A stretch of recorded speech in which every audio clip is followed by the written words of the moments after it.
So Rob, we're out here again. Hey, every day on Wednesday we're out here. It is USF Day. You have been coming out here how long? Oh gosh, I guess it's been over 2 years now. 2 years, okay. Yeah, I got back in 2023 to Tampa, and I was doing the internship in town, and I wasn't out here regularly, but I started coming out around then, irregularly, and doing different things, just conversations, not setting up the equipment, nothing like that. But I started coming out here, did you know, in like 2003. I started witnessing around USF before I went active duty. Yeah. So I was out, this area for me, man, was all the dorms here, by the library, this is like sacred territory of witnessing. No, this is like a really cool place. I know that there was a little girl right over there decided one day that she wanted to start following Jesus. Yeah. And so she prayed to receive Christ, and she was going to be on your podcast, but there was another student ahead of her, and the Lord worked it out where she comes to know the Lord while she was waiting. Yeah. So that's pretty cool. Yeah. But this, the campus is really neat. They've got all kinds of stuff going on here. There's lots of kids, and there's lots of opportunities. I mean, just to be able to say, hey, who is Jesus, Yeah.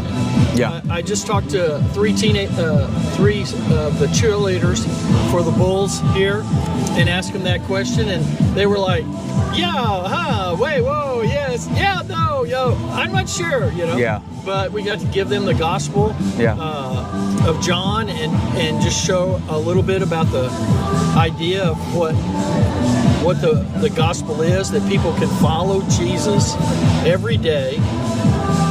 One of the reasons I love talking to people out here is you got to have a relationship with Jesus to be able to talk about Jesus. Yeah. And so when you're talking about Jesus, then he's interacting with you. He's kind of giving you an idea of what's going on.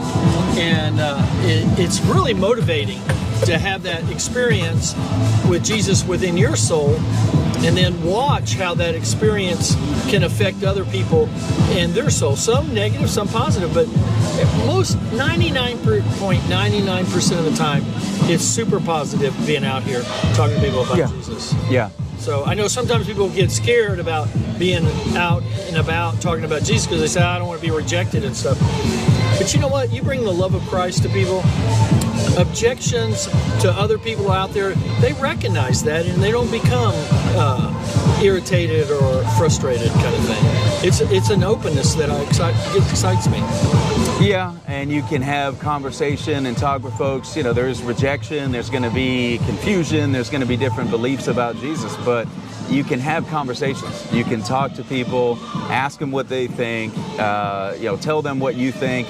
Sort of, dialogue you hope leads to more with people, and that is generally the response. I might have a dozen conversations out here, might have 20 short ones, might have 2 in-depth ones, but they're always, almost always, you are able to interact and share the gospel. So would you say that most students out here, most people anywhere we would go in a group of 20 or more, you're really trying to make sense of the love of God portrayed, displayed, and carried out on a cross? They just don't understand that. Yeah, I tell you what, the love of Christ and how much he reaches into people's life, it really can only be understood when they start to experience it. When actually their soul starts to understand what's going on, and that how they can connect with God. And then sometimes when people connect with the Lord, it just overwhelms them. It overwhelms their whole being, and they're consumed, kind of thing. And to watch something like that happen, it's really kind of it kind of sets you back a little bit. Wow, man, the Lord just seriously moved into that person's life. Yeah, and with the truth, by His Spirit. That's exactly right. Yeah, it's not anything that's about me. I can't do anything. Yeah. But what's the Bible says? If you abide in me, and my words abide in you, much fruit can be produced. John 15. Yeah. That's what I'm out here hoping. Well, John Seeking. 15 is a good chapter. Yeah. For all you out there in wherever land this is, Yeah. you ought to read John 15 every day if you could. I Yeah. mean, it's that cool. Yeah. Kind of thing. He's the vine, we're the branches. We want to bear fruit, and he commands us to go and to preach and seek to win people to the gospel, by the gospel, to the Lord. And that's what we're trying to do. And And it doesn't matter whether it's on this campus or wherever. Yeah. I was in Oklahoma last week, and we were at this Bible study, and the idea of what the Bible study was going to be about for me was John 15, right? Oh, look at that. And then the other guy that was there, we had never talked. What the Lord impressed upon him was John 15. And so both outlines of discussion, and we had no interaction between, were the exact same information. John 15. And we're like, the Lord just had it I just for preached this spot, I just preached out of that text with my group in Pakistan last month out of John 15. So, a couple of passages in John. John 13, washing the feet. In John 15, the vine and the branches. And then 1 John 1, if you confess and walk, he continually cleanses. I did this talk on what it means to be cleansed by the truth and by the Lord. So John 15's just been on the brain the last month. It's really a great thing for people to be a part of. Yeah. And it's the one thing about that area is that it's an intrinsic motivation through the Holy Spirit in your life versus an extrinsic motivation of I should do that, or I have to do that, or that's what somebody thinks I should be doing.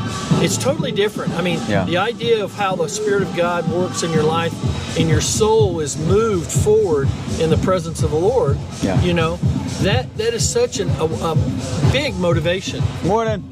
For it, and so it's really helpful. Well, as I was pulling in this morning, I was just in prayer and saying, Lord, I have received grace from you.